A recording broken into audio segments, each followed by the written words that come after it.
Clubhouse.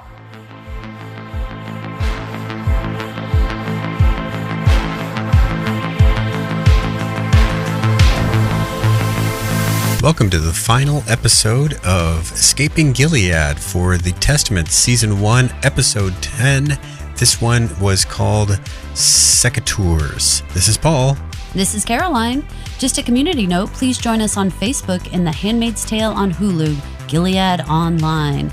We have almost 40,000 members over there, and we have lots of discussion, and we try to keep it spoiler-free by keeping threads and different areas separated so that if you haven't watched everything, you can just hop into that one episode that you want to talk about and hop back out, and hopefully you're not getting spoiled.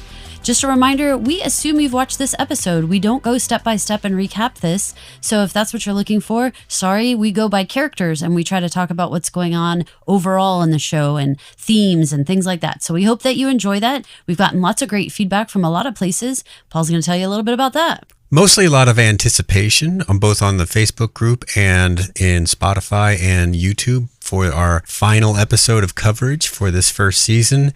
Gotta say, here's the reason why we're so bad about this, you guys. If you have followed us, we have been doing podcasting for, almost 10 years now, Paul. Finales are our Achilles heel, and I'm going to tell you why. It's not for the reasons you think. We have a hard time letting go of our characters and a hard time of letting go of our stories. And once we do the finale, we have to walk away from them for such a long time that we drag our feet so bad to have that final discussion about them. We'll go watch interviews. We'll rewatch the episode a bunch of times because we're just like clinging to our last moments with these guys. So I appreciate all of your patience for this, and we hope it'll be a good one for you. Especially shouting out to Nikipedia YT on YouTube. She always leaves a lot of great comments and kind of back and forth as she's listening to the podcast. It seems like she's leaving comments to reply to us about questions we ask during the podcast, which is always very interesting. The concept that Mackenzie could be Garth's handler. I guess I have a question, Nikipedia. Do you mean as a member of Gilead, or do you think Mackenzie is a Mayday operative? Mr. Mackenzie? That's her theory. Oh, Commander, I should say. What am I saying? Mr. What? Oh, I'm so rude. Commander Mackenzie. Oh, okay. All right, Nikki, we see you. That would cost you a pinky knuckle, I think. Pinky knuckle at least. Maybe my toe joint or something. I don't know what's happening. All right, so this one was called Secateurs. I'm not pronouncing that correctly, but those are the pruning shears that did the deed. What a fancy word. I am assuming that this takes place the day after Becka was taken by the eyes. You can tell because nobody at the school knows what's going on. I found this one to be mostly in Agnes's POV because we get Agnes voiceover, but then we get Daisy voiceover later in the form of like a letter to June. Mm-hmm. So this one's a little more muddled in terms of like a singular point of view because we need to spend time with Agnes, Daisy, Lydia, Becka, and even Garth a little bit in order to tell the whole story in this episode. Yeah, some other world building business is that we're finding out that Mayday is still getting refugees out of Gilead. We have this June appearance, and we find out that there's like other people running on the dock over there when we do our honey business. So I was super surprised, I guess, to find out that there's like people still getting out like this. I don't know why I'm surprised. I have this idea that Gilead is more locked down than it really is. Yeah. I don't know why. I shouldn't think that way. They're sort of a messy bunch. Well, this just looked like a river. You know, not like the ocean. Remember when June had to take that boat ride and it seemed like they needed to go like all the way around the Great Lakes? But this just seemed like a little old riverboat. Yeah. I was actually surprised that they could have like that big lamp and stuff. I mean, we're going to get there, you guys, but I was surprised that they could have that big searchlight, you know, just like you think that you'd have to come up in like pitch black, you know? Mm-hmm. But again, because I'm acting like every part of the border should be like patrolled, like unbelievably, you know, relentlessly? Yeah. And it just, every time I'm always like, oh, I guess you could just hop off a boat and come in and out wherever. Well, they're not trying to get out 100 people. They were trying to get out about 5 or 7, it looked like. And they agreed. It was not a huge bunch. And they looked like kind of in the econo ranks, if I could judge by their clothing. But still, it's an important piece of knowing what's still going on with Mayday. There's a lot of question marks about what Mayday's power and capabilities are in this episode. And it's important that we see that they're still doing what they mean to be doing. Yeah. I saw an interesting interview with Elizabeth Moss the other day, and she was talking about how it's very unclear even who is completely in with Mayday. Like, she was specifically talking about Lydia. And like, even at the end of this season, there's still sort of ambiguity about like how into Mayday is she? Like, is she 1 foot in Gilead and 1 foot in Mayday? And not for like the wrong reasons, but for like, where can she do the most good and how can she impact the situation the best? And sometimes for her, as she's proven, it's being all in on Gilead, because then she has like her hands on a steering wheel, you know? And so that's the best way that she can impact the situation. But it was interesting to even hear her clearly say, like, it's not black and white about where Lydia stands and how it actually looks with Mayday and who is she in contact with and who isn't she. So very interesting stuff. We're going to start with Daisy as our first character that we're checking out with. We start at Lydia's school, of course. She tracks down Garth to ask him about having Mayday rescue Becka. I feel like this was something that makes sense to me. I mean, this is her handler. It is clear that she wants to fix what she feels like she created for Becka. You know, like she was the one that got the ball rolling for something that Becka did very unexpectedly for Daisy. Like, I don't think she could possibly have thought through what she did could result in this outcome. Most of the actions that she takes, including finding Garth in broad daylight in front of the rest of the school, seems so June-ish to me. In that, you know, from The Handmaid's Tale, June kind of infrequently did what everyone wanted her to do. She kind of did what her own internal compass said to do.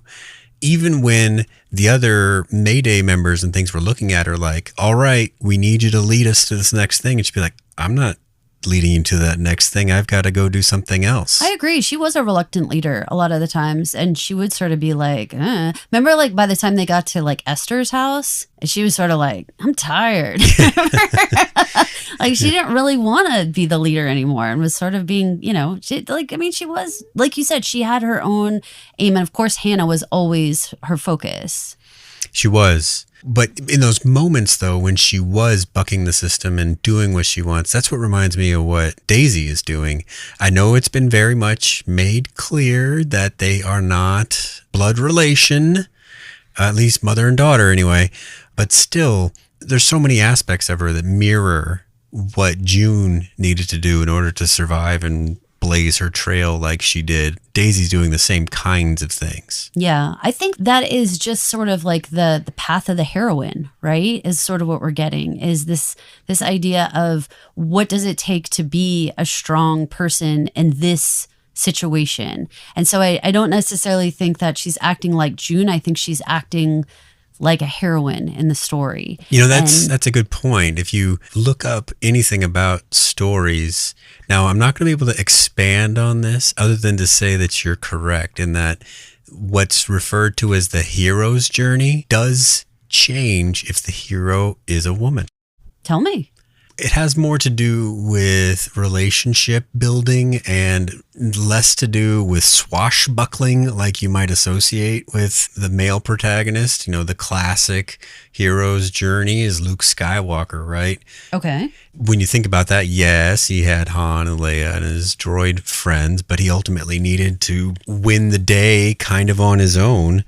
Whereas it's not that women aren't going to do it on their own, but they are going to find the fulfillment through other ways that aren't strictly externally motivated kinds of things. Okay, so that's interesting. So, okay, we actually have like 5 sections of the hero's journey. We have the core motivation. So for if we're just doing on gender, the heroes versus heroines, for guys, it's a desire for adventure, conquering, or saving the world. For women, it tends to be motivated by a psychological crisis, a loss, or some sort of disconnection from self. There we go. So the next section we have is the primary goal. And that is for a hero's journey is an external achievement, like slaying the dragon, say, right? Whereas the heroine's journey is an internal achievement, some sort of self-worth, some sort of balance of the universe, some sort of wholeness. There's something about it that they're trying to sort of course correct in some way. The next part is the arc. For a hero, it's an up and out, like a separating from home, passing these trials, mastering the external world, and then returning to share the wisdom. For women, it tends to be down and in, descending into yourself, confronting the shadow, and integrating conflicting parts of your own identity, which we're definitely seeing that with Daisy and Agnes, right? Really with all of these girls at school. We're seeing a lot of that self-reflection. Who am I? What am I here for? What are my roots? Where did I come from? All of those things. The next one is the what they're calling gender focus. And for the hero, it often involves distancing from the feminine to embrace like these masculine traits. When we're looking at the heroine story, it's healing the wounded feminine. So balancing a conflict between feminine and masculine traits, which I think we're seeing a lot of that in Lydia. Healing things that she felt like went wrong, right? Like the Jezebel story is constantly coming up. The trauma, like there's this need to heal these past traumas. I see that a lot with Lydia. And the last one is the reward. So for a hero's journey, it's status, power, and societal recognition. Whereas for a heroine's journey, it's inner peace and authentic agency, which, man, I feel like Daisy was like completely saying that. Like, she's like, I know these girls. I understand these girls. Like, I want to help these girls. Like, it's completely about giving everybody inner peace.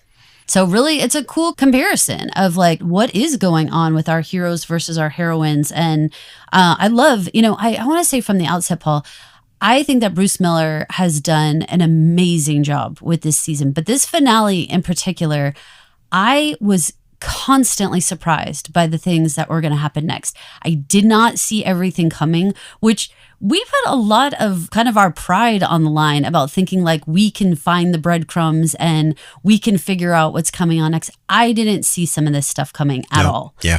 And for me, I mean, wow, sincere props to Bruce Miller and his team, because I didn't see these twists coming. I didn't see the coming together of certain characters and who actually stood in front of each other, talking to each other. Conversations I never imagined happened in this episode, which just bravo, you guys. You guys really hit it out of the park on this one for me.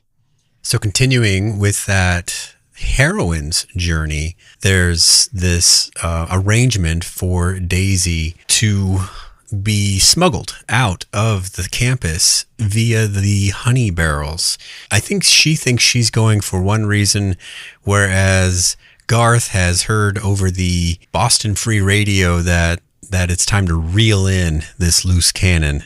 Well, I mean, that conversation that they had, I mean, where she's just like, then I quit. And plus I'm going to like blow up everyone's spot. And when he's saying, other people are going to get killed because of your actions. And she's like, who cares? It seemed very immature. When is not the right time to reel someone in when they're saying stuff like that? But man, how much were you getting the milk truck vibes from Handmaids with this whole honey trip going inside the barrel? Although I even remember, and I apologize, you guys, because it's been years and years and years, and I know we should go back and watch everything, but I even remember a time when I feel like someone was getting in a barrel to hide somewhere. So like all that imagery, it felt very deja vu to me, but also like in a cool, like when I saw Rita, like it was a really cool, like nostalgic kind of like, oh yeah, like we're tying back into the adventures of what went on with our handmaids. I think there were box trucks and things with like false compartments, false backs, that sort of thing, or maybe even like a bench in a truck or something. Yes, definitely I want to say like a bread delivery truck or something like that. I don't know why. I can see a guy in coveralls and the same kind of feel, of all of this. So I apologize, you guys, for not having the exact example from Handmaids, but you guys know what we're talking about because we know you guys remember all the examples. But really, I thought it was a great callback for those who have watched for a long time. One of the things that I had a little moment about was that she gets the secret note and she just rips it up and tosses it on the ground. I was having a little moment there like, all right, sloppy. Like flush that stuff, put it in your mouth and eat it. Like, I don't know what you're supposed to be doing, but you're definitely not supposed to be throwing written word that you just read on the ground. And if someone did piece it together and see what it said, I mean, it's not even coded in any way. It's like, wow. It's a piece of paper that says break the rules later. Yeah. I mean, I have no idea how all of you guys felt about it. And listeners, like, please let us know. Like, did you look at that and be like, she has lost her ever living mind. Or were you cool with it? And like, oh, well, what are you, she in her mind maybe is on her way out anyway, because she's kind of done. And apparently doesn't care about blowing up Mayday's entire spot anyway. And that's when we get to the scene that we were just alluding to with the boats. And we could tell, like Caroline mentioned, that the boat was lit up, but I think it was lit up so that eagle-eyed viewers could see the blonde hair behind the silhouette. The captain's wheel. Yeah, absolutely. I mean, again, like I didn't think we'd be seeing June and Daisy talking face to face like this. I didn't know exactly who she'd be talking to. Maybe Rita, maybe somebody else, maybe another Mayday person. Not sure. Maybe we would reveal some other handler type people. But this was one of the many conversations that I was like, wow, I didn't think we were going to get that, in the finale. So what did you think about her argument that she wants to stay and she wants to fight for these girls, and she doesn't accept the idea that her individual friends are worth being collateral damage for like the bigger cause? In the initial discussion with Garth, when she's like, well, then I quit, I thought that was exceedingly immature, but that was only part of the story, because what she says here about wanting to fight for the girls and their own individual happiness rather than focusing on the macrocosm of bringing down Gilead is a lot of growth from where she was when she was kind of doing spy boot camp at Rita's house, right? Mm-hmm. Where she was undermining her own capability of understanding the girls by having these built-in prejudices about what she thought she knew about them going in. Yeah, like she just acted like they were so brainwashed and like sort of simple, very simple people. Mm-hmm. Like, and that, because remember Rita's retort was like, never underestimate them. Like they are far more complex and far smarter than you're giving them credit for. And like the second you turn your back and underestimate them, like you're done for. So this is the point though, in this conversation, when she starts to mention Agnes, and June is realizing that she has somebody so close to Hannah now. And this is the whole moment when it's all starting to come together for both of them, that this is the connection they have. Now, I know I've seen some other people say things like, how could you not know where Hannah was? Like, surely, like she seemed so shocked that Hannah was at Aunt Lydia's school and that Daisy was so close to her. But I don't think it's that she was shocked that she was at Aunt Lydia's school, but it was the fact that Daisy was in fact that close to her and actually had become friends with her. And in fact, probably her closest friend. I mean, there was a moment there when Daisy says she's the one we all want to be like. Mm-hmm. I mean, had that hit your heart? What do you think about that? I think it's true. I think all the other girls look to Agnes to set the tone for their little group. Again, just where she started with Agnes in particular, Agnes wasn't super warm right away, but she was true, and like she wasn't going to spill the beans on her day one profanity-laden folly, Right. That speaks to a level of loyalty and cool that, again, she probably just underestimated the girls being capable of, and Agnes. So I've come at this as a book reader, and I know some of you enjoy my book reading analysis and some of you don't. Hey guys, I do have to point this out because somebody said the woman. My name's Caroline. I say it at the beginning of every episode, but my name's Caroline. It said the woman should let the man talk more about the book. Just to be clear, part of the reason why I interrupt Paul sometimes on that is because I do get nervous that we're spoiling too much of the book for you guys. And for those of you guys who would like to read it, especially when a season is over and we have this long break, you might want to go read the book. I always am feeling anxious that we don't want to spoil too much for you.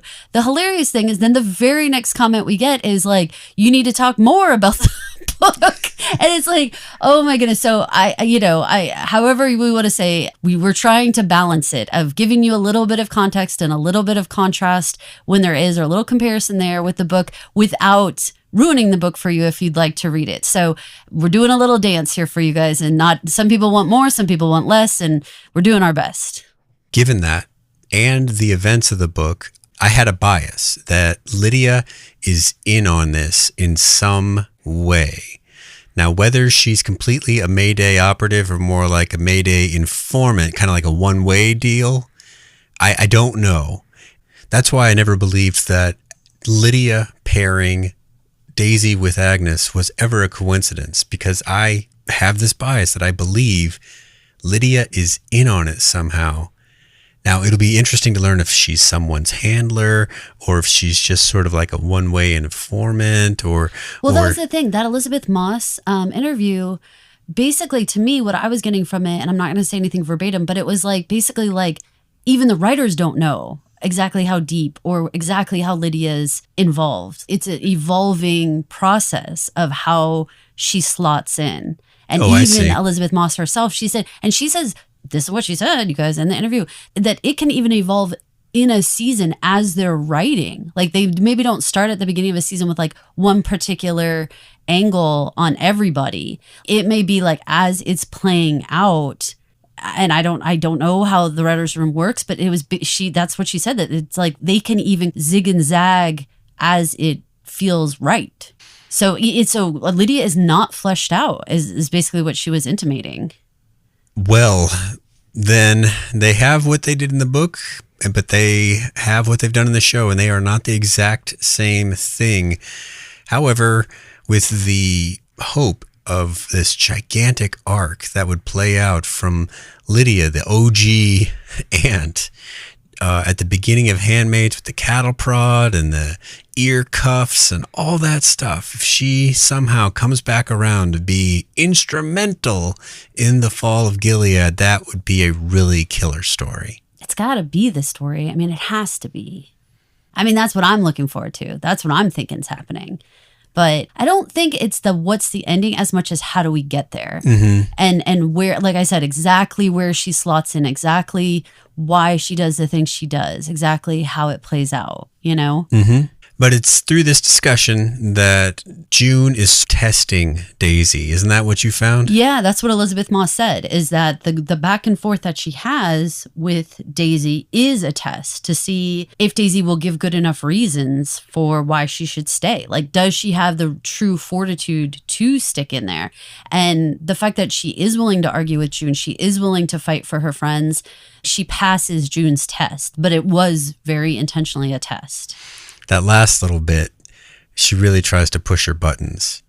And that gets her with the, do you understand me? Mm-hmm. Come back, but then a hug and sends her back on her way. Test passed. I'm sure it's sort of uncomfortable having a rogue operative like this in your chain of command. But it might be what they need. Maybe for all we know, Mayday has stagnated. You know, they've had those other roundups and hangings and things earlier in this season. So perhaps they just weren't cutting it in this area. And maybe also, I mean, we already know that this is the first time that they've infiltrated at this age group. Mm-hmm, and right. So, yeah, they may be having success in the adult world, but Daisy being able to get the information at the age that Hannah is, because when she was saying, how old is Agnes? How old, you know, and doing all that kind of stuff and realizing that they are peers in the school and that they are paired together and all the things, it was like, this is the part where she's realizing the power of the teenage girl. And you know, we hear that many times. We hear it at the end. Daisy says there's nothing more powerful than a teenage girl. And that made me smile because I think you knew me as a teenage girl and I definitely thought I was the most powerful thing on the planet. I have far more insecurities as an adult than I ever did as a teenage girl. I thought I was pretty immortal and yeah, everything slid off my back. I can attest to that. It was the part where Daisy started to assume that June got to where she was through some way that didn't involve a ton of sacrifice. Yeah, and like pain, like torture pain, like actual physical, emotional, psychological pain. And you're right, the sacrifices. Like there was a moment that she needed to be humbled there in a big way. I mean, because she had just learned that, you know, a series of circumstances made her have to leave Hannah in Gilead. Mm-hmm. And she still said what she said to her. This is the first time in the episode I feel like we're getting the mom-daughter inklings, the theming of what moms would do for daughters and how it's important in this episode. It's huge. It's huge. It's everything. It's the theme of this. It is the theme of the whole thing. And so this is the first, that we're getting that vibe of like, and at the time, because we're so familiar with June's story, I wasn't taking it as the universal theme of the episode at all, because it's just like, this is about June and her daughter. I wasn't taking it like, let's watch out for other mother-daughter scenarios and see what happens. It was feeling very much like I'm so invested in June and Hannah just from all the years we've spent with them, and we've seen every part of their struggle. Yeah, again, it was a blindside for me when it was like, oh my God, at the end when you're like putting it all back together and where the breadcrumbs were leading us. And, the construction of this episode, it's not accidental, right? So they have this meeting with June, but that makes her conspicuously out of bed check, right? Yes. And so they have to come up with this reason why she'd be out. Well, she's so nervous about stuff that she has to take up her smoking habit, which gets her in front of Lydia. Yeah, and I actually really loved Lydia's response to this. This sort of compassion, like it's a difficult habit and like all this stuff. And also just like you could see she was like looking for a way to gracefully get her out of this situation, but still needing to walk that, authority line of being like, I caught you doing something wrong. And so having to say the whole thing about like, we try to give Pearl Girls grace, but you've been here long. And like she played such a great back and forth of like, I understand your situation and I need a reason to let you off the hook, Yeah. And also I still need to chastise you a little bit and like give you a little business and everything. All of that was perfectly played. Again, bravo to the writers, you guys. This moment combined with what happens with Vidala in another scene combines to put them in the position of considering themselves not only as aunts, but mothers. I guess that's a pretty interesting, purposeful, aunt has been there the whole time. Yes. Since the Handmaid's Tale book and show and everything. But that does add a layer removed from the care of their charges, like an aunt as opposed to a mother. Right. Which is, I've never thought about it in those terms because the aunts were always so authoritative before. That is interesting to choose that because it's still maternal. This still has a care factor to it. Right. But it does remove like the direct responsibility individually. Yeah. Like you're just contributing to this girl, but you're not her mother. She's not your direct charge. Right. Like that, Yes. Right. Well, let's talk a little bit about this idea that Daisy is taking responsibility for the fact that her actions started this ball rolling, for what Becka ultimately ends up doing, and the idea that she was urging Lydia to act as a mother and how much that starts to hit Lydia's heart. And you can see, again, especially on rewatch, you can watch Lydia's like very small micro expressions of like the cogs are turning in there of like, what would a mother do? What does it mean to act as a mother would? And like, you can start to see this Becka and Becca's mom's plans start hatching once you kind of know. I wasn't good enough to catch it in the moment at all. Until they're sitting at that dining room table, I did not know where we were going with this. But when you rewatch it, it's like, oh. All of Daisy's super heavy lifting has already taken place at this point in her story. However, she does have a couple of zingers still coming up. One of the biggest moments of this episode is when Daisy puts it out there for Agnes that your mom is June Osborne and you, in fact, are Hannah. This was a huge bombshell moment that I did not know she was going to choose to do, even in this finale episode, which of course should have like this big climactic situation. But I thought Becka and the mom and all that was the climax. So I didn't know we were doing this right now. What did you think? Was it right for Daisy to do it then? What did you expect the fallout of that to be? I did not expect her to do it then. I think that Daisy did that to drive Agnes a little bit. Agnes had the betrothal to Weston fall apart earlier. in this world, that sort of thing is public information when that happens. So I think she wanted to give her something that's like, you're more than a betrothed wife to this, mid-level commander. You have more importance than that. I agree with you. And also, I think she's at a point where Garth and Mayday is not enough. Like, I think she is feeling like she needs to form her own team, and she needs Agnes to start seeing what position she needs to be playing and why. And exposing this information, while shocking that she just said it so bluntly. I mean, even Agnes's response, like, the terrorists? Like, I mean, there was like, she didn't say anything like, what do you know about your biological mother? What do you know about anything about where you came from? Like, there was no lead in. She just like blasted all out there. All of that, I think, was coming from a place of Daisy feeling like, I can't depend on whatever team I'm supposed to be on, and I've got to create my own team. And so she's like in recruitment, like, I'm going to tell you this information because you need to start understanding that you are coming from a different place, and you need to start looking at this entire place and your position in it in a different way. And here's your first gigantic piece of information. And that jives completely with the letter she sends via the Honey Highway back to June about building her own army. And like Caroline mentioned a second ago, nothing more powerful than a teenage girl, giving her a vote of confidence. And what we had just seen was that she is finding ways to motivate the people that she wants to share the burden with. Shu's not there yet, obviously. I think you're right that it's a lot to have to take on, and she's not finding all the answers and support she needs with Garth. No, that is a dead end sitch almost for her, and plus she's kind of burned that bridge. I mean, she has like yelled at him and been like, I'm not going to do this, just I'm willing to blow up this entire thing for what y'all are doing over here, but like, I am willing to play my part over here, and like, we are going to cause our own chaos and mayhem over here.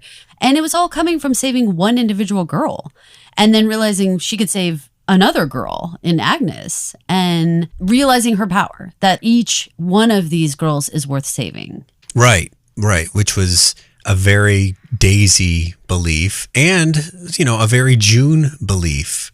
She kept going back for Janine and kept going back for different handmaids as they needed her assistance. Yeah. All right. So you ready to flip over to Lydia? Yeah, because she absolutely intersects with Becka a whole bunch. So yeah. So, okay. So we start off with the whole episode with Becka, right? Like singing in this area. She's singing this children's Sunday school hymn. For me, I was listening to it and feeling like she was descending into this place of being childlike, being so far removed from this adulthood that she was right in the middle of about to be thrust into, and just like going back to, like, for me, I haven't heard that song since like Vacation Bible School. Like, I'm like 5 years old kind of thing.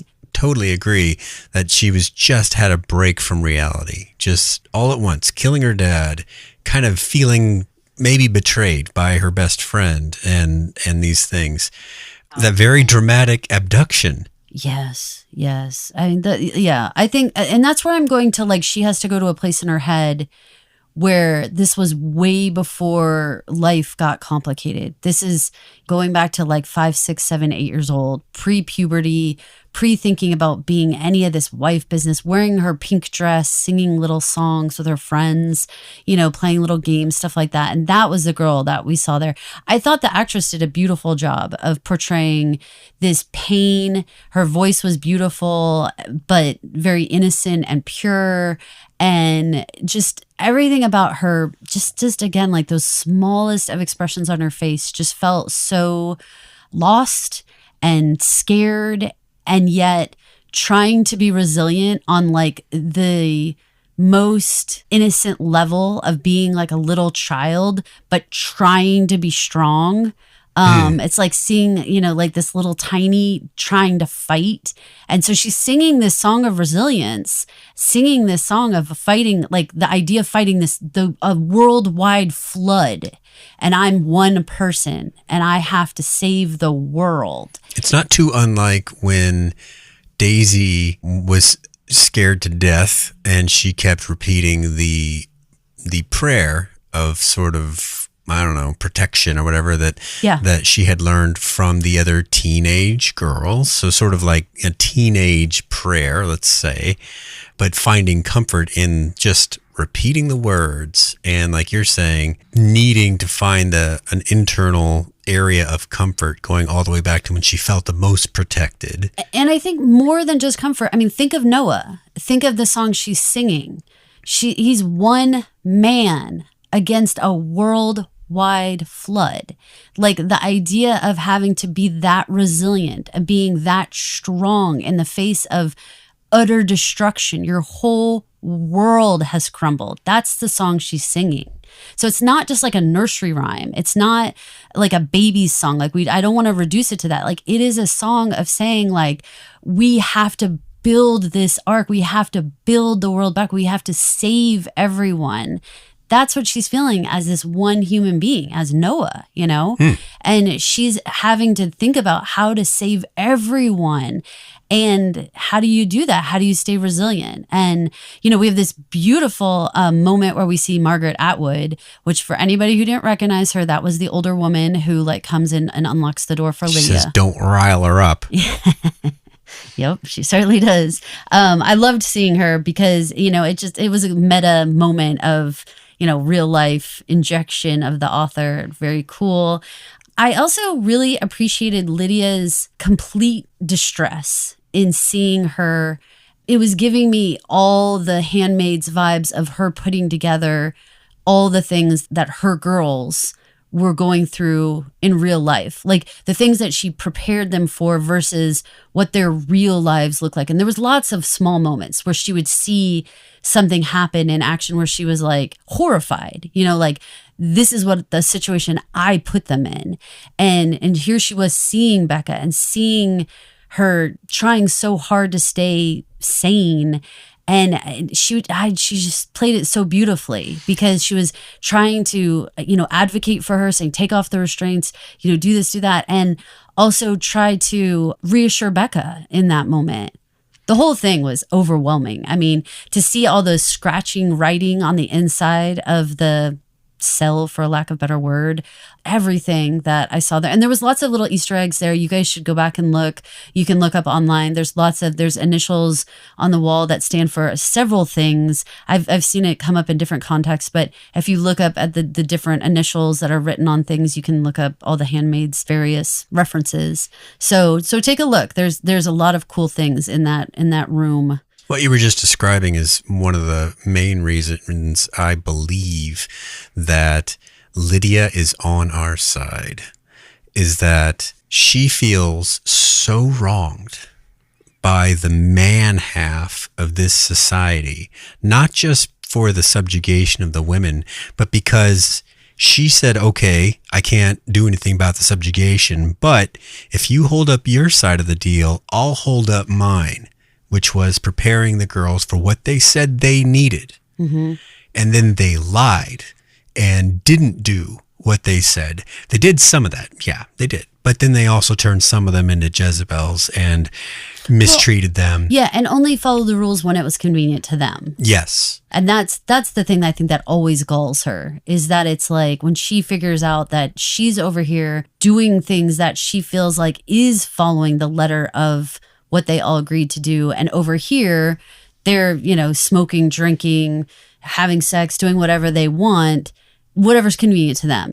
And when it wasn't convenient, they just kill them all and just sweep it under the rug. Just slaughter them. And that's, how can you have a woman who has protected these women for so long, girls included now that, you know, with the Lydia school, but in Handmaids, it was the women, and then just feel like they're so disposable after you acted like they were so valuable and so precious. And so they had to be handled in such a specific way, but then also just, you know, we can just let them, you know, kill them at any time. And it's that feeling of protection that makes her go talk to Judd, see what can be done. This discussion does not go the way Lydia had in mind. I think she was hoping against hope that Judd would be able to offer some kind of solution, but he was pretty hard-hearted about this. I was surprised when he was like, there is no us, and acting like there wasn't anything that they were like, I mean, like earlier it was like, we're a team and blah, blah, blah, blah earlier in the season. And then just acting like now, like we don't have anything to do with each other. Yeah, I think that was all like, what? Right. I guess this is the first major incident from the Lydia's school, but it's the hypocrisy of this society just makes it hard to swallow. Like, yeah, what happened, but also what happened before that happened, in terms of the dentist doing what he did with his patients. Can they condone vigilante behavior? No, but this is a country that kind of makes it up as they go along in some ways. Yeah, and the fact that the way that he was supposed to be killed was supposed to be a salvaging, meaning that the girls were going to be the ones that killed him. He was going to die. It was just like a matter of... No. But he wasn't going to the gallows. He wasn't going to be shot in a firing squad.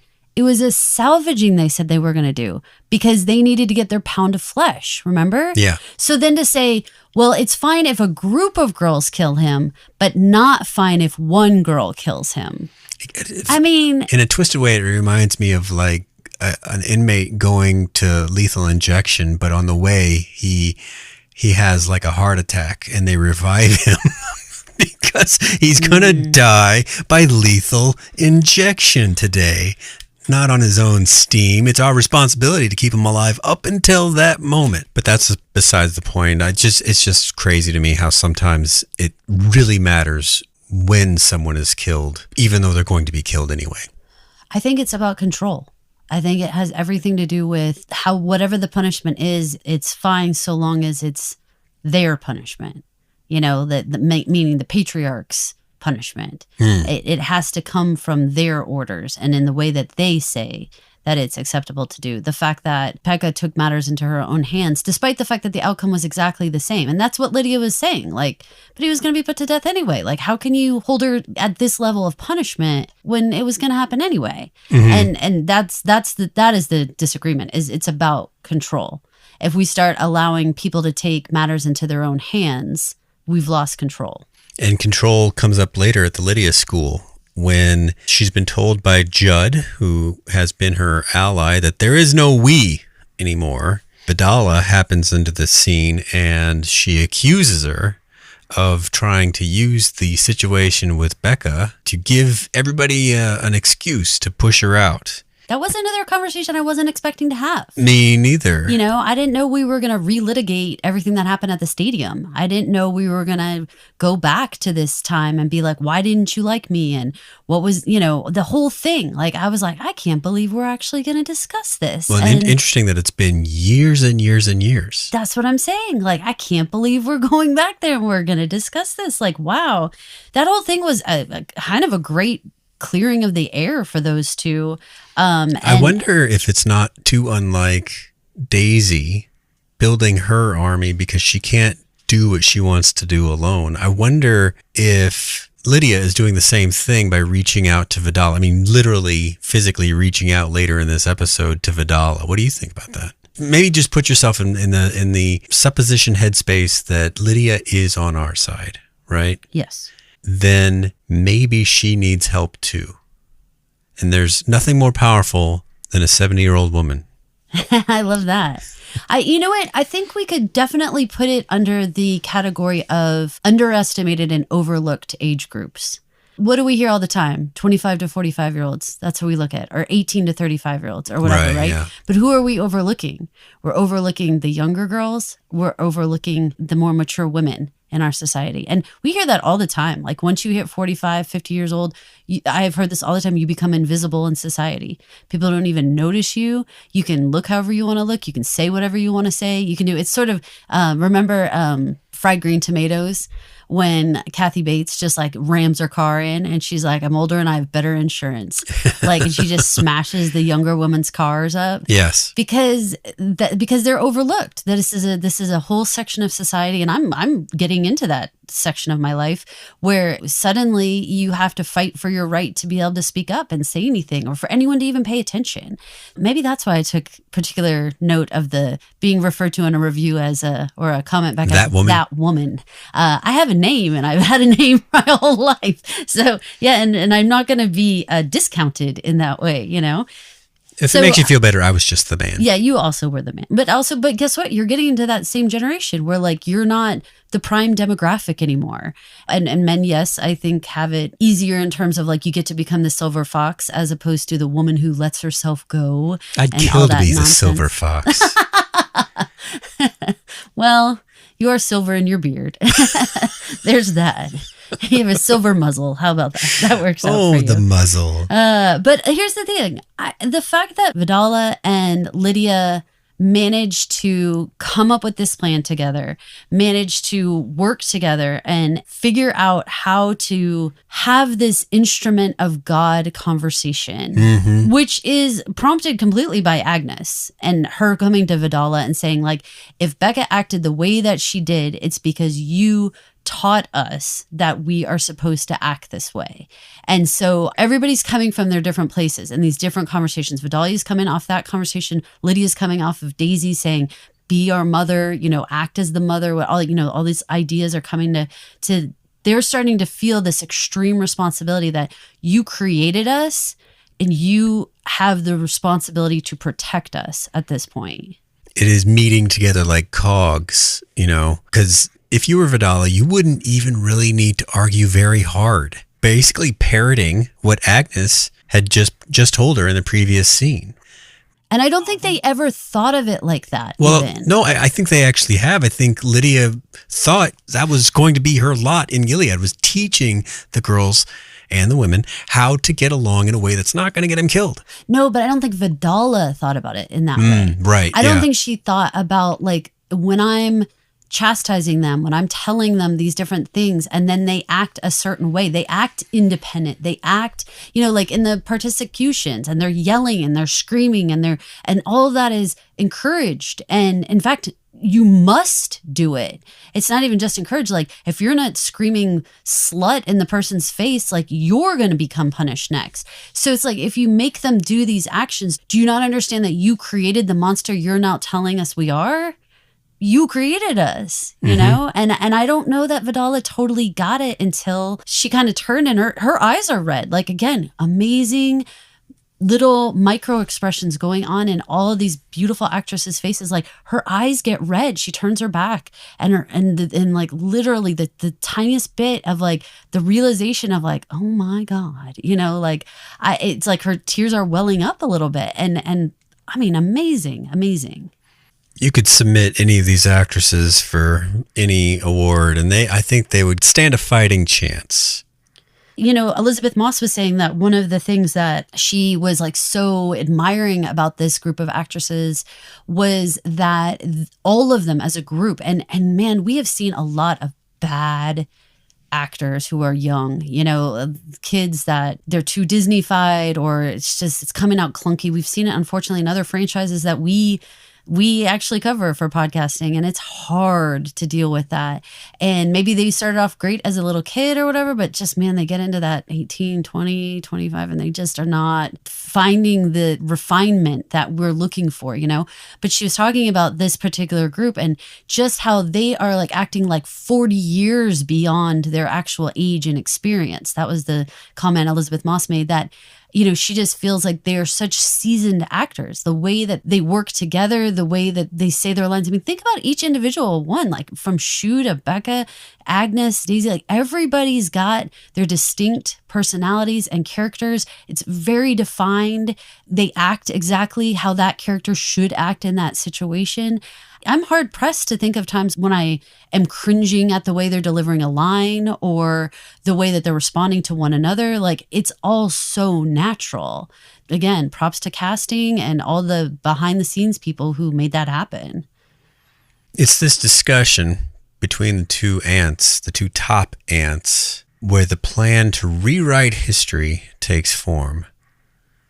And this was the biggest twist of the episode that I didn't see coming, which we will get to in just a minute. But before we get there, we are going to talk about everything from Agnes's point of view, which, as I said in the beginning of the episode, is, I believe, the primary point of view of this episode, but she's got to share the spotlight. There's just too much to do. I'm always intrigued with camera work, and the camera work in this series and the predecessor series has always been so deliberate in terms of color and composition and all the things. And this episode starts with the camera way in on her eye so that you can like see the fibers in her iris, you know? Yes. What do you think we were supposed to get from peering into the window of her soul like that? I think that's a really good, going back to the heroine conversation and about all the inner turmoil and all the self-reflection and all the things that are going on in a heroine's journey. And I think that zooming in on her eye and like you said, like the window to her soul, like we're getting that there is stuff churning inside of her, you know, things are happening, even her plunging her face into the water the way she does. You know, we always have with water, there's always the idea of a rebirth or like a moment of baptism or something like that, but becoming something you weren't before. Renewal, right? Of some kind. Some sort of something. So like we're getting this change and we're seeing this in her. And think about the fact that Becca's dad was killed in the bathtub and in the water and like just all the things that water brings. Even the fact that Becca got, you know, in the bathtub at the Mackenzie's house. And every time that water gets brought up, we're having this moment of like everything's changing. Everything is about to change. And the moment when she sees that spot of blood on the floor and the realization that this is all real. Yeah. There's still evidence here in the house. I can't pretend this all didn't happen. It wasn't like an awful dream, you know? That was it was a small moment, but it was like just a huge reality check, a huge like, oh shit, you know, kind of moment. And you know that bathroom had been cleaned and cleaned and cleaned. And the fact that there was still like not a stain of blood, but it was like still wet. Yeah. So it's that fresh, you know, like the whole thing was that fresh. I don't know. I mean, really cool symbolism and really, again, fascinating storytelling. Story takes us to the Lydia school where the girls know something is amiss and some know more than others. And after Agnes gets there, that's when Vidala announces that Dr. Groves is dead and that Becka will not be returning to school, but with no details about what may or may not have transpired that night. They form up into some sort of prayer, but that's when Agnes bolts and she also goes to find Garth. You suppose Garth is like, guys, stop running to me. Well, I mean, I appreciated that he was really trying to give her that compassion. And I mean, again, it was like he was the only other one who was seeing the scene. You know, he wasn't there for the entire thing, but he was there when Becka was taken away. And so she's looking for somebody to have that camaraderie with, like, you were there. It was real. It actually happened. Like, it was just going to be this concise statement, like, Becca's not returning to school. The end. And it's like that almost makes your mind like explode when you don't have the details or you don't give more context to the situation, because it's like, we're just going to say that and brush all the actual pain and horrible details of this situation under the rug like that. You almost would have to run to try to find somebody that was like, you saw it with your eyes too. Like, you know what happened. You were there. Like, you were there at the dentist office and you were there at my house and you like, know what's going on. Like, I would need that because I've had situations in my life where I've had something happen to me where I'm alone in that situation. And if like there's any chance you could find anybody who would say like, I see you and I agree with you that this thing actually happened, it means everything. The entire part where Estee, like, you know, comes running out there and they're having this whole moment and Garth actually barks back and is like, you know, give her some grace and like stop trying to just like bully her basically in this moment. When Estee is telling Agnes to snap out of it, I absolutely felt like she was trying to protect her. She was trying to be like, you cannot show this amount of emotion about this right now. Like, this is only going to go badly for you. I know you can't keep it together forever, but you've got to keep it together for a little bit of time here. So I did feel like she was doing everything she could do to preserve Agnes's dignity, her reputation, just her standing generally in the school, right? Like, everybody can't see her break down. Well, and maybe even there's a little bit of protecting Garth. Well, I like that too. You know, like if he's caught with doing this, then it could be a pretty big deal for him. I know that the Becka situation, they're probably not counting on marriage happening. So at this point in the narrative, but still, primarily, she needs Agnes to pull it together, but also maintain the status quo. We don't need to cut anybody's hands off today in the middle of all this. And it's a control thing again, right? Like it's a like, we cannot, if one girl starts breaking down, the next girl's going to start breaking down. And if we start having, it's a domino effect, right? If we start allowing girls to start running out of the school and hugging on guardians, what are we doing, right? Like we cannot. It's like when people are like, decorum people, you know, like we cannot lose the strict boundaries that we've put up here because it is to protect the girls. Because if we start losing our minds and running out of the school, you are going to start getting girls shot, you know, and things are going to go crazy.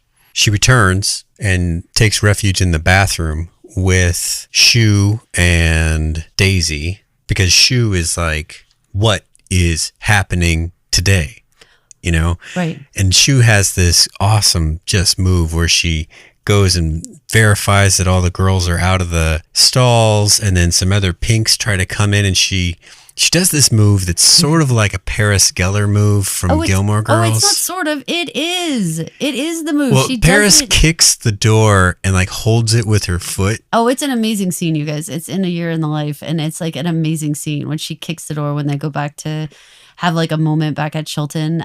I was having all the feels of my Gilmore Girls' entire private school existence that they have, and it was so similar. And she has such amazing energy. I love this actress. I love everything she's doing with this role. When she's kicking each one of those doors in, like, how frightened would you be if you were on the other side of that door? She kicks the door, and like the whole thing. I loved every second of it. And I loved the girlhood of it all. Like, I loved them coming together for each other. I loved the aggressive protectiveness that they had towards each other. Like, for me, like I'm so far removed from having moments like that with other women. I don't have that close-knit group like I would at other points in my life, that I just feel like, man, it was a refreshing scene to see that, and amazing. Well, and it drives Agnes into the next scene, which is she feels like she has to do something to help Becka. And that's what drives her to kind of confront Vidala, which I think is the scarier aunt of the three in charge. But she kind of shames her with what you were describing earlier. If she did something, then she was acting as the instrument of God, which is what you taught us to be, and implores Vidala, what are you doing to help Becka? It's like she'd never even thought of it before. She was just like, well, she's screwed, I guess. I don't think there was any personal responsibility. That's what I'm saying. Like, I don't think any of the aunts were thinking about it, but outside of Lydia, as like, I am the one teaching these things, and yet and I am the face of these rules, but I'm just out here teaching the curriculum. I'm not thinking about what the effects are necessarily. I'm just doing what I'm supposed to be doing. And this was being held accountable on an individual level. Like, what are you individually doing to help this individual girl? We're not a mass of girls, and you're not a mass of aunts. This is a one-on-one situation. And it was about time, somebody put it that bluntly to them. Well, and in a way that Vidala respected enough to not take her ruler out and smack her across the knuckles or something like that. It was like a fair discussion. Not maybe amongst peers, but still just something that she took seriously. When you say not peers, she is a green though. And she is like on the cusp of becoming a wife, which actually is higher than an aunt. Yeah. So she's not exactly like just a student talking to a teacher. There is something more here, and their dynamic is more complicated than that. And I think that that's where this is also murky because, I mean, Becka is also a green, and it's like, you guys can't just like hand us off to the men like this. There's something more that you should be doing. We're still in this gray area where you said you'd protect us. Right. You know, we're not married off yet. We're not wives. So we're still under your care, and you can't just wipe your hands clean of us like that. Speaking of wiping hands clean of us like that, this scene back at the Mackenzie's house where Weston is visiting to offer comfort, and the ultimate outcome of that meeting with all of the men, 100% of the men, I always question their true level of belief in what makes Gilead Gilead, the underlying supposed religious aspect, the theocratic aspect of it. But given his response to learning that Agnes was abused by the doctor, and sort of that when he went across the room, as if I can't be too close to your sullied self. I think he's a believer, man. I think he believes this stuff, and that makes him pretty dangerous. Zealots, I think, are pretty dangerous. So the first step is to say, okay, she's not innocent and pure anymore, and that's why he walked away from her. I think that's the first step. But we've got to remember the information we have about Weston, and that he is a several-time domestic abuser and has had restraining orders against him out in the real world, back in America, right? And was never held accountable for any of those actions. So I think a bigger, more insidious reason why he walked away from Agnes is because she showed him that she is not going to accept abuse, and in fact will speak out and has the connections and friendships and will be there for other women, and other women will be there for her. And so this idea of that he would be able to isolate her, get her away from her family, get her away from friends, and somehow silence her into becoming his next victim was all blown up in that moment because she was showing like, I will not be silenced. I am willing to speak up to anyone who will listen. I am willing to take matters into my own hands however I need to. And I think all of that scared the shit out of an abuser, because now she went from being this quiet, compliant looking girl into this powerful, open woman who is going to speak her mind and going to speak up when something's wrong. That is not who he wants in his house. I'm going to take it way further than just that initial, she's not innocent, so I don't want her in my bed. I think he doesn't want her in the house because she would question him, tell on him, hold him accountable, something no one's ever done. But he does give her a parting gift with the, I'll do whatever I can to help. I know you're saying that's a parting gift. I don't know what to make exactly of that situation. I don't know if that's too simplistic to act like he was just trying to make nice. Not with Agnes. Maybe make nice with Commander Mackenzie via Agnes?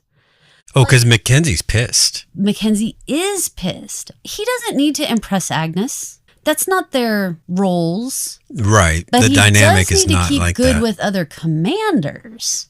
So is it really a parting gift to her, or is it somehow a way to get Agnes to say good things about Weston to her father? I hadn't thought about it from that angle, but that makes a lot of sense.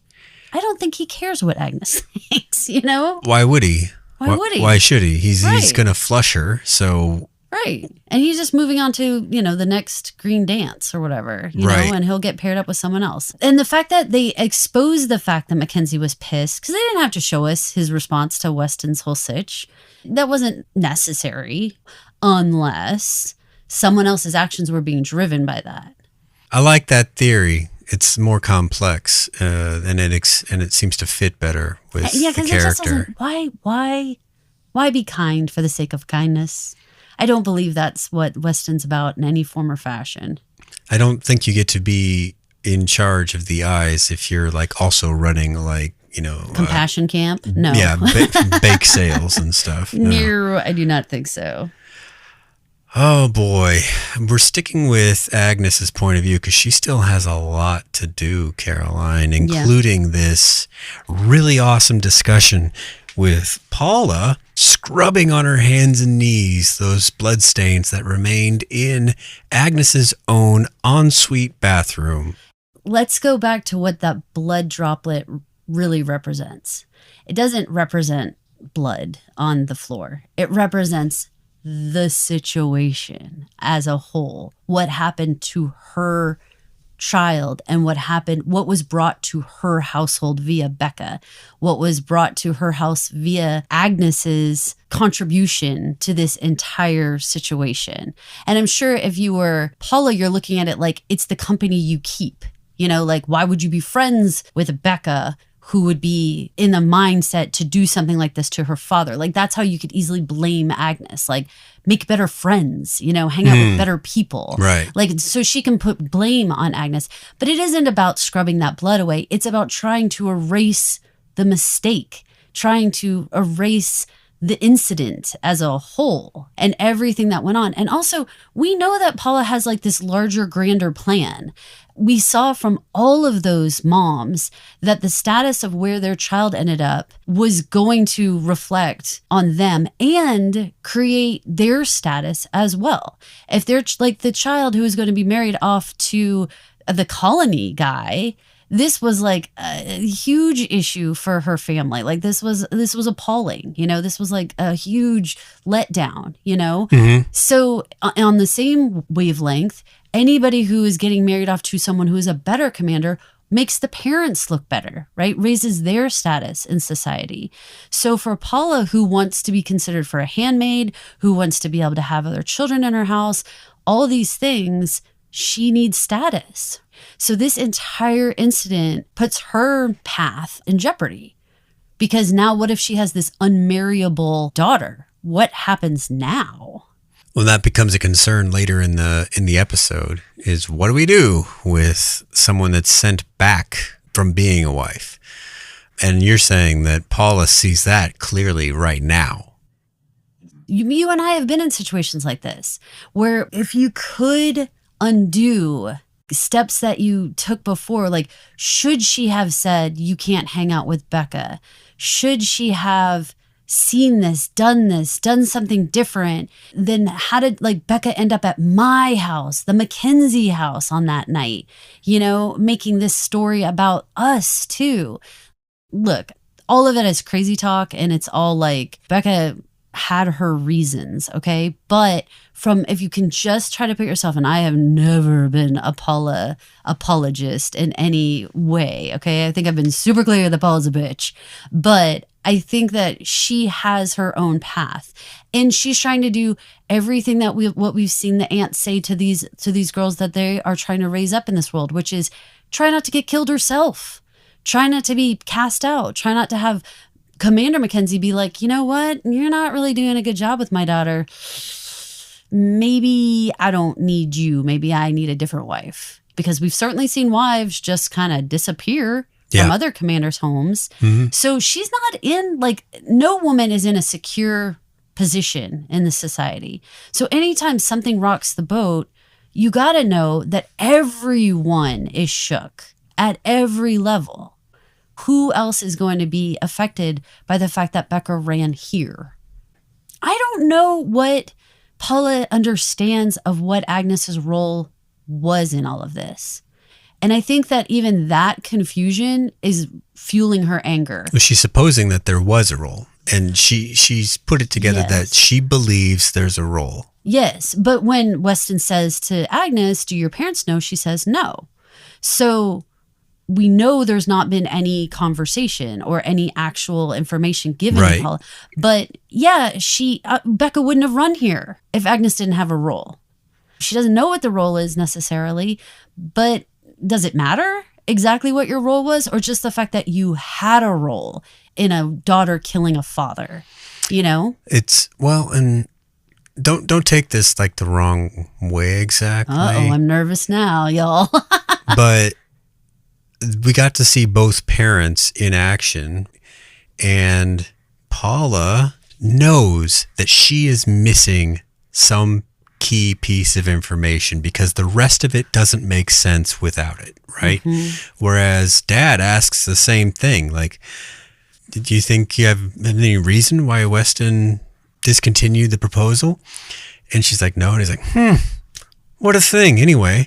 And he's just like, that bastard, but it's not as sure in his mind that something Agnes related could have caused it as it is in Paula's. But I'm looking at it even a different way too.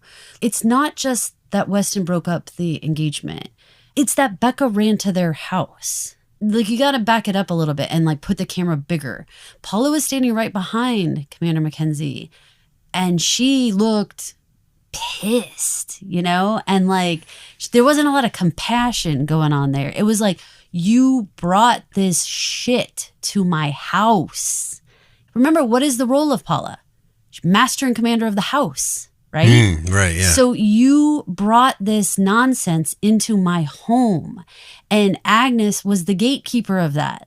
You opened the door. You let her in. You brought this to my place. And now I have to literally be on my hands and knees cleaning up your mess. Like a crazy person. Well, it was wild. And when we questioned offline, you and I, whether or not Paula is actually a bitch or if she's just sort of being set up that way through circumstance in the story. If we looked at it, if we were, her neighbor or even her going through the same things that she was going through, would we have sympathy for her point of view in a way that we don't as just neutral observers out here focusing on Agnes's story?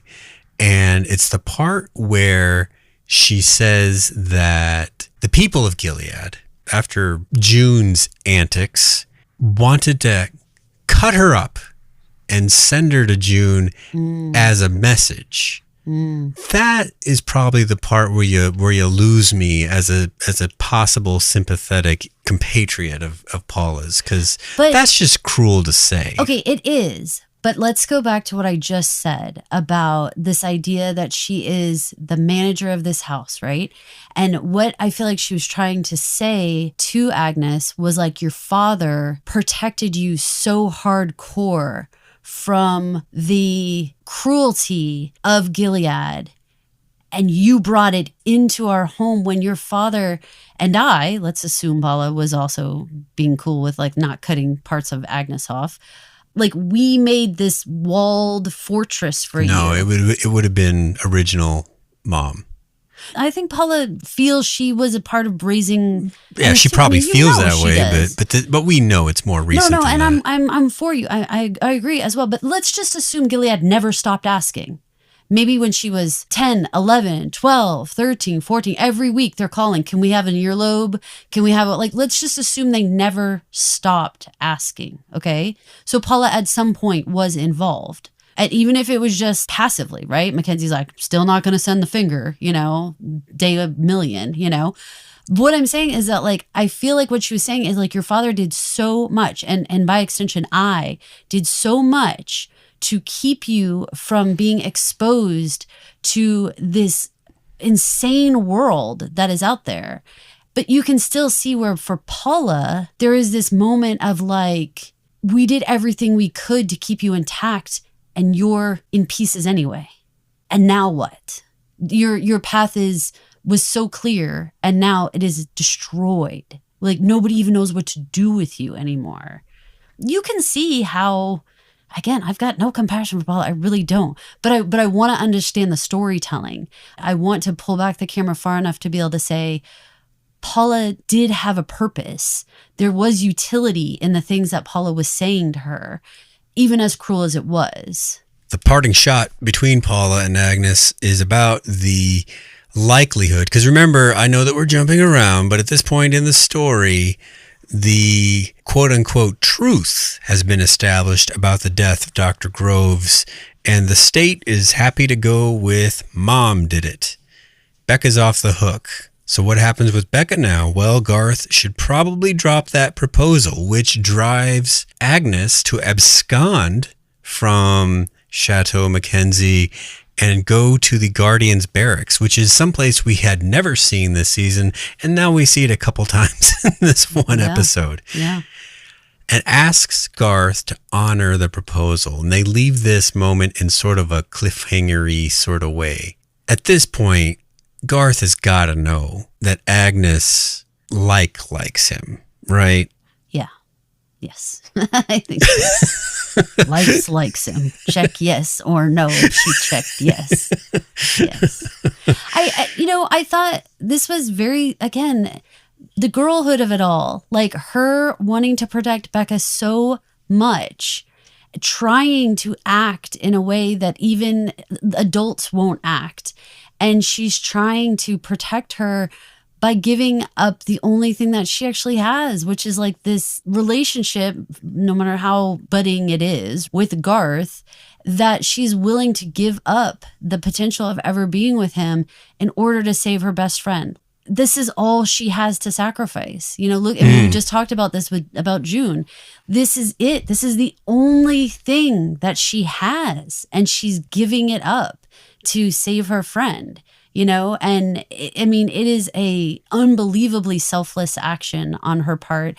And I think that's what Garth sees, is that like she is willing to give this much of herself. It's the least I can do to like follow through with her wishes. And the next scene we see Agnes is she's helping Becka get ready to marry Garth. Yeah. But this is a big day for Becka. There's a lot of stuff happening we'll cover when we get to her POV, but the way that they're cutting this scene makes us believe that so many things are happening today. Garth is getting promoted. That's like the least of it. No one cares about that. But Becca's mom is being led to the gallows at the same time that Becka herself is being led to the altar. It's very subtle, but when Agnes finds Becka, Este is cleaning up a little medicine bag because she has just given some kind of maybe Valium or something. Yeah, definitely something in that family. To Becka, because in a moment, she pretty well loses her faculties and a lot of her physical control of her own body. Yeah. I missed it on first viewing. I just saw Este there. And you did? I thought I understood that she'd been drugged, but I didn't see that was the scene. Second viewing. Got it. It's kind of scary that they have a kit for that. Right. That wasn't just like oh God, what can we do? It's like she's got a case with like the supplies in it. Whoa. Like they drug them for a lot of things then. That's some scary shit, man. That's like one of those things where you've got to let your mind acknowledge what you just saw. And the fact that Este knows how to do it and is totally cool doing it. The whole thing is like, woof. How many other girls have to be drugged to their wedding day? Or anything else for that matter? I bet it's not zero every time it happens. All right, so we get this scene that's sort of been building up to this whole season. I don't know. I don't want to say something like culmination or something of their feelings for each other, because I don't know what their feelings for each other are. I know that Becka loves Agnes. And so this moment where they're kissing, I'm really only thinking, what is Agnes thinking about right now? Because this action is like really taboo in their culture and in their upbringing and the way they view the world. I've tried to think really hard about that whole moment. And the only thing that I guess I can kind of say is that I feel like it's the biggest expression of like deep emotions that both of them are expressing. And we know it's very clear that Becka romantically loves Agnes. But there's another element coming from Agnes that's like, I would do anything for you. There's like this total loyalty, this total, again, this act that she has already done where she has given up the one thing, she's sacrificed everything for Becka. I mean, I don't know what loving someone means if it's not that. You know, like everyone's sort of there might be something stuck on the idea of like what is romance or what is romantic love or that kind of thing. But like if you can put it from the standpoint of like just what is love in general, if it's not willing to sacrifice everything and anything you have for the other person, then aren't they in love? You know, if you can kind of take out the whole, you know, the gender traitor nonsense of Gilead and all that stuff, but just what you're seeing is a pure expression of love between two people who do anything for each other. She killed for Agnes. Agnes gave up the one and only thing she had, which was this love for Garth. How is that not the definition of love? I'm glad we have these little chats. Why? What are you, your brain? I can actually see your face kind of exploding. No, I mean, I get it the way that you say it, because mostly I was just concerned about Agnes being confused, but it sounds like what you're saying is like, no, she's not confused. She's kissing her for a different reason than Becka is kissing her, but she does love this girl. Yes. And I don't know if you have to say different reason. I don't know if you have to say that as much as to say, if you were to try to express or define love for another person, and you look at the actions of what both of these women have done for each other, both of these girls in many ways have done for each other, what you're seeing is a physical expression of their deep, loyal love for each other. Agnes still has so much to do after the whole wedding scene, though. It's after this, at some point, where she runs into Daisy. Daisy lays it on her about her real mom and her real name. Now, remember, girls in Gilead are not taught to read. They're not taught letters. If you think about all the ways in which your life would change if you weren't allowed to read anything, it's kind of nuts. And that is the life that she's been leading. However, she goes home and she finds in her little secret loot bag this drawing that she had made when she was still Hannah. Mm-hmm. And it says HANNAH on the bottom in big block letters. Mm-hmm. And I know she knows what it means. Yeah. Well, because if she could write that, she can read and write. Yeah. I mean, she probably hasn't gotten much practice lately, but yeah. Who knows? But she can. I mean, she was taught to read and write. She could write her own name. Her mom was a book editor. Right. You know how many stories she was probably read? Again, there's some underlying stuff that like still hasn't been exposed. That was the exciting thing about that Elisabeth Moss interview for me, was that the paths of these people have not been laid out so clear that like, yes, we think that all these girls are illiterate, but like, are they? She knows right. HANNAH means Hannah. What else does she know? And the little girl that was going to be raised in Commander Lawrence's house was probably going to learn her letters, don't you think? This is what I'm saying. Like, what do we... I don't know. We don't know. It makes it exciting because there's these little nuggets. I mean, I love the breadcrumbs. And the fact that she does know that means like, how much more does she know? And what's like sort of bubbling under there? Well, it's with that new sense of identity that she returns to Lydia's school, and she has this discussion with Lydia, like you alluded to a second ago, about the first green to come back. And what does this mean?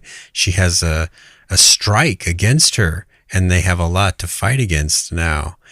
And then what ensued surprised me because of Lydia's, like her reappraisal of June, in that Agnes tells her she knows, I know who my mom is, June Osborne. And Lydia, rather than say anything like, forget about her or you don't want to be anything like her, she said, I knew your mother pretty well. And she never quit. Think about like their last time together, was kind of the shattering of everything that Lydia had been working for in her whole time in Gilead, right? And to come back in, what's the right word here? Retrospectively, and reassess what she thinks of June to her daughter in a way where it continues to feed this bias I have that Lydia is on our side, on Agnes's side in particular. I thought that was all connected. What did you think about that discussion? Well, it opens the door to a lot more discussion. It lets us know that they are going to be able to have more conversation. That's the cliffhanger of this finale, right? Is what is Lydia willing to share? What does Agnes know? Because Lydia doesn't really know what Agnes knows. And that was again in the interview with Elisabeth Moss, where she was saying, like, I didn't know we were going to have that face to face, that Agnes v. Lydia, and have that moment. Because, you know, we started off this podcast saying there was a lot of conversations that happened that we didn't know were going to happen. And that whole thing exposes everything that Lydia knew June, and that Lydia maybe, like, how is she working with June? Does she know her now? Do they talk now? Like, there's so many, it just brings up all the questions in like an awesome way. If you pay attention to writers, I pay more attention to novel writers than I do screenwriters, but they'll often say something like, well, I listened to the characters and they told me to do this. And readers often don't buy that as an explanation of why their story took this turn. Mm-hmm. Like one of my favorite writers, Scott Sigler, has a trilogy of books. I won't name it because I don't want to spoil it exactly, but he kills the main characters in the second book. What? That's not spoiling it? Well, I'm not telling you which books it is. Okay. But he defends his decision to do that by saying, well, the characters had led themselves to a point where this needed to happen, and they were just sort of in the wrong place at the wrong time, but I couldn't write it another way. And that, I think, is what I'm hearing you describe what Elisabeth Moss is saying about their own writing process, is that they thought they knew where they were going. Things led them off a different path, and the characters wound up where they wound up because that was the only way they could. Yeah, it sounded like they let the story evolve organically, and they like watch sort of like as scenes play out and as things happen, what would these people do next? And so then that dictates the story they write next. And it overrides what they thought they knew, which is important and fresh. And as a book reader who has probably run out of all his book knowledge at this point, makes the show something I want to continue to watch. We will cover Becka in just a second, but the final scene of the episode with Agnes returning to the hallway, linking up with Daisy, linking up with Shu, reminds me 100% of one of the closing scenes of the first season of Handmaid's Tale, which is they're returning. You know, the handmaids are returning back to their homes, and they're walking down the street. And the voiceover from June says, I won't get it right exactly, but she says, if they didn't want to make us an army, they shouldn't have given us uniforms. The imagery of this reminded me so much of that. It was almost like a template that they built this from that in order to resemble it exactly. Did you get that impression? Did you remember the scene that I'm talking about? I know exactly the scene you're talking about, and I hear those words echoing in my head, and obviously having that scene with all of them wearing their uniforms at school, you know, I mean, it was perfect, you know, it was just perfect. And that's the payoff for everybody who did watch Handmaids and does remember those scenes, that it's like, look at the parallels.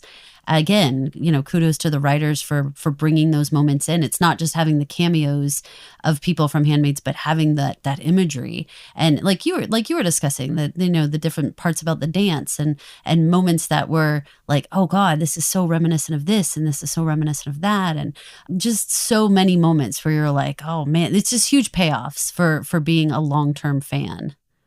All right, folks, we have one more major character to finish up this podcast with, and that is Becka.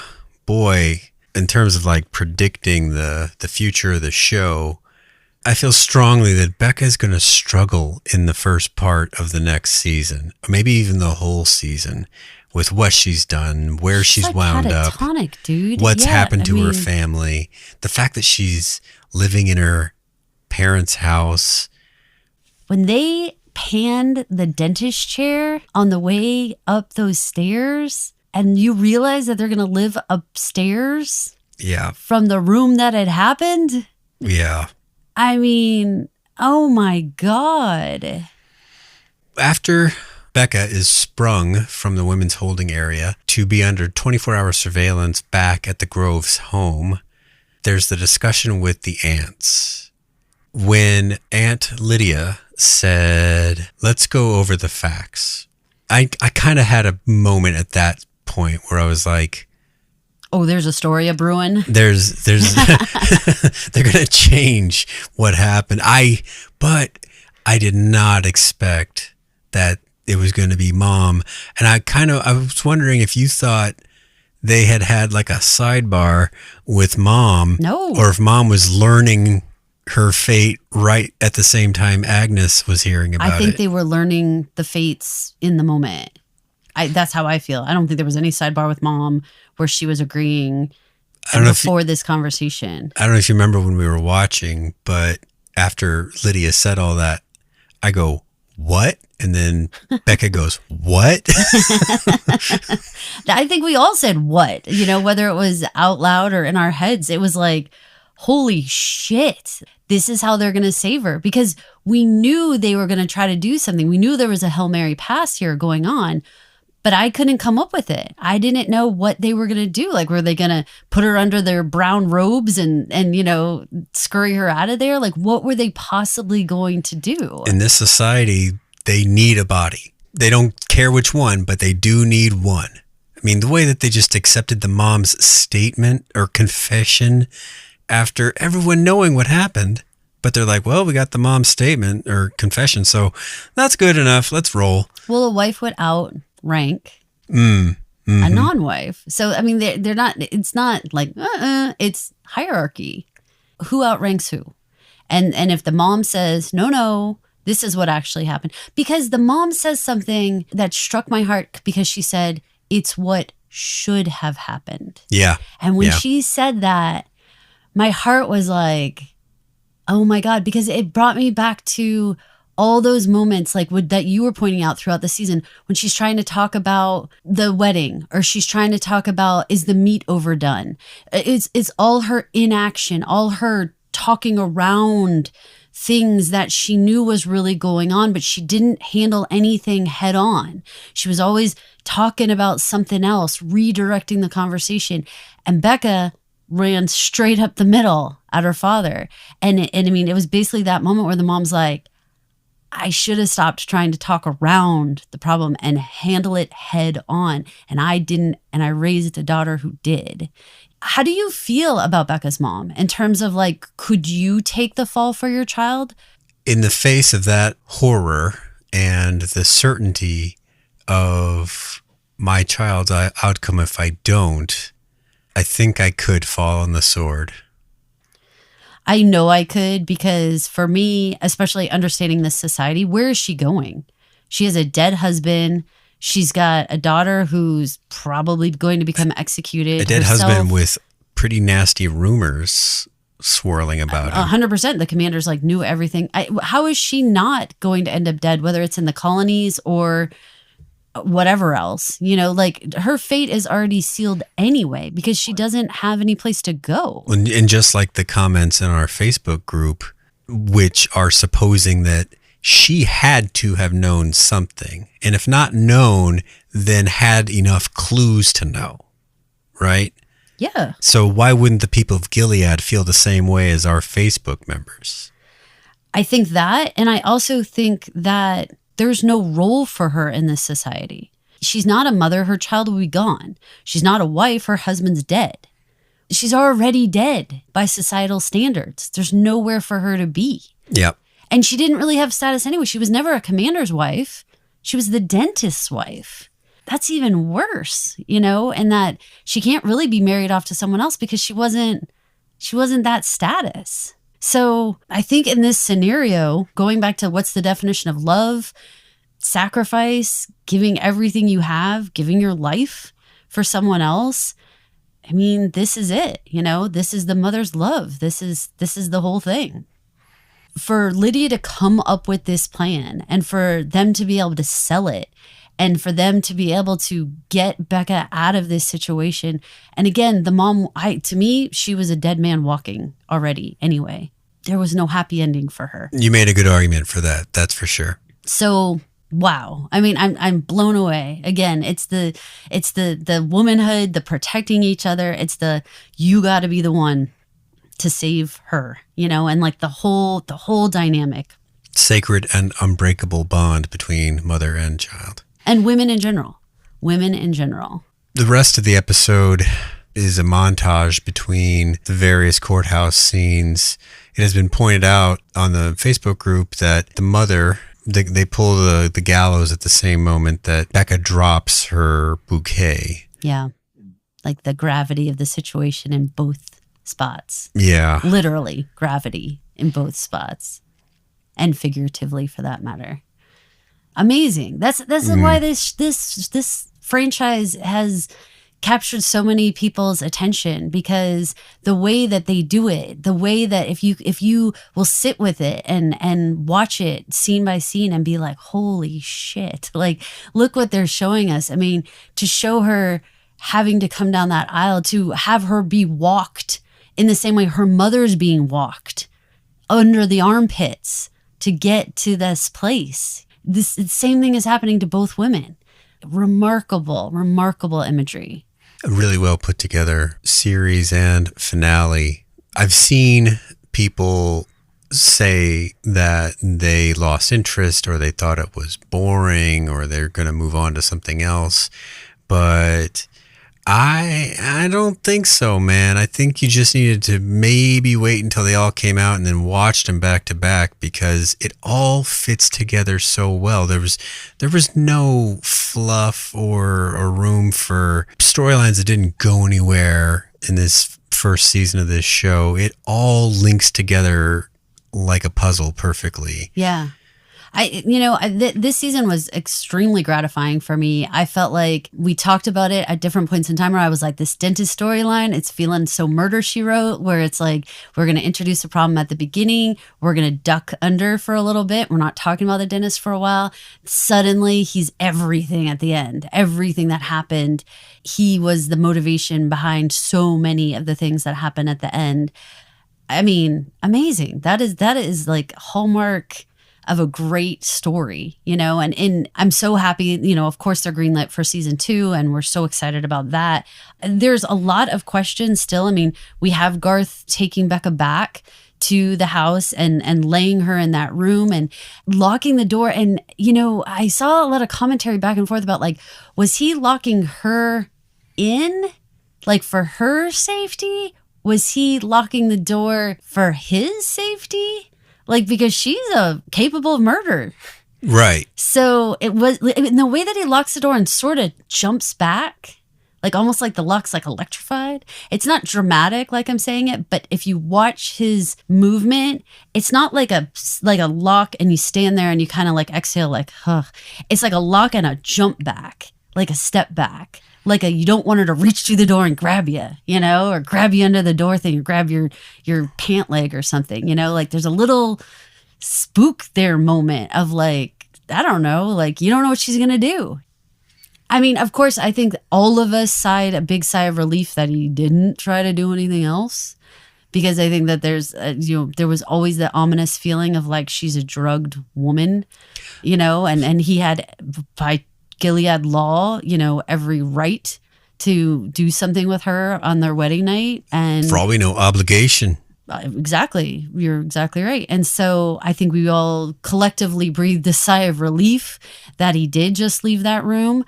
But it did make me wonder, the locking of the door, who was that for? Was it a little bit for him and a little bit for her? Was it keeping her in for her own safety or keeping her from coming out for his safety? You're probably right that it might be both, because what if she wanders out amorously for all he knows? Like, for a turncoat, he's a pretty honorable guy, I think, right? So he doesn't want to be put in this position with this person that's not herself. And you're right, it is worrisome that she murdered a guy a couple of days ago. Her father, not a guy, her father. Even worse. That outranks new husband, I think. I think it does outrank new husband. Yes, it does. And I feel for Garth because, I mean, he's having this whole situation where he's like trying to do the honorable thing, trying to do all the things. And also, though, let's not be stupid. It rises his rank. Like, he's married now, you know, and he's a commander. He got pinned as a commander. Like, let's not forget that happened in the montage, right? He got promoted. Like, all the things are happening. Like, it should be in a very exciting day for him. And you know, he had to probably just go lay down somewhere and be like, oh my God, you know, like, what has even happened here? I think it sets up season 2 beautifully. Like, there's so many questions to be answered. There's so many storylines that I cannot wait to see play out. This is going to be highly anticipated. I hope to God they don't make us wait years. Like, please don't do that to us. That seems to be the fashion. It just seems to be the schedule, you know? I mean, I know other people are working on other projects. I know Elisabeth Moss said that she was working on another project that kept her from being able to direct stuff for Testaments because she was committed to other things. And so there's a lot going on for everybody. And I've got to imagine that these actresses are going to be highly sought after to do other projects. You know, they've proven themselves out here. So, you know, let's just hope that they get to production, you know, right away and we get season 2 quickly. That sounds great, Caroline. Why don't we sign off for this season? I am so excited, you guys, for season 2, and we hope you've enjoyed this finale. We'd love to hear from you guys, so please feel free to write us over on Pod Clubhouse. You can hit us up on all the socials like Facebook and X and over on Instagram and all the places, and of course on the Facebook group. So thank you guys so much for listening. We appreciate all of your comments and for just hanging around and being a part of this discussion. If you like this podcast, please remember to rate, review, and subscribe to it on iTunes or Spotify or YouTube or wherever.